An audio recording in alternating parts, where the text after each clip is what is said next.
மயிலாடுதுறை அருகே புகழ்பெற்ற திருமணவரம் அருள் தரும் சிறுமணஞ்சேரி உத்வாகநாதர் சுவாமி ஆலய மாசிமக பெருவிழா மிக சிறப்பாக கொடியேற்றத்துடன் தொடங்கியது.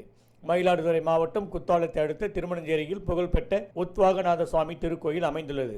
நாயன்மார்களால் பாடல் பெற்ற இந்த தலம் சுந்தரமூர்த்தி சுவாமிகள் கோகிலாம்பாள் அம்பிகையை இங்கு திருமணம் செய்து கொண்டதாக புராணம் கூறுகின்றது. திருமண தடை உள்ளவர்கள், நீண்ட நாட்களாக வரன் அமையாதவர்கள் இங்கு திருமணம் நடைபெறும் திருமணத்திற்கு பிரார்த்தனைகள் பங்கேற்று அங்கு அளிக்கப்படும் மாலையை வீட்டுக்கு எடுத்து வந்தால் திருமணம் கைகூடும் என்பது பக்தர்களின் நம்பிக்கை.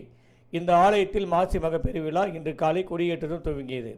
இதனை முன்னிட்டு கல்யாண சுந்தரேஸ்வரர் மற்றும் கோகிலம்பாள் உள்ளிட்ட பஞ்சமூர்த்திகள் ஆலய கொடி மரத்திற்கு எழுந்தள்ளினர். இதனைத் தொடர்ந்து மந்திரங்கள் ஓத யாகம் வளர்க்கப்பட்டு பூர்ணாதி செய்யப்பட்டது. இதனைத் தொடர்ந்து பூஜிக்கப்பட்ட புனித நீர் மற்றும் பால் சந்தனம் உள்ளிட்ட தீர்த்தங்கள் ஆலய கொடிமரத்துக்கு சிறப்பு அபிஷேக ஆராதனை செய்யப்பட்டது. மகா தீபாராதனைக்கு பிறகு ஆலய கொடிமரத்தில் ரிஷப கொடி ஏற்றப்பட்டு தீபாராதனை செய்யப்பட்டு விழாவின் முக்கிய நிகழ்ச்சியான தேர் திருவிழா அடுத்த மாதம் 11ஆம் தேதி, தீர்த்தவாரி நிகழ்ச்சி 12ஆம் தேதியும் நடைபெறுகிறது.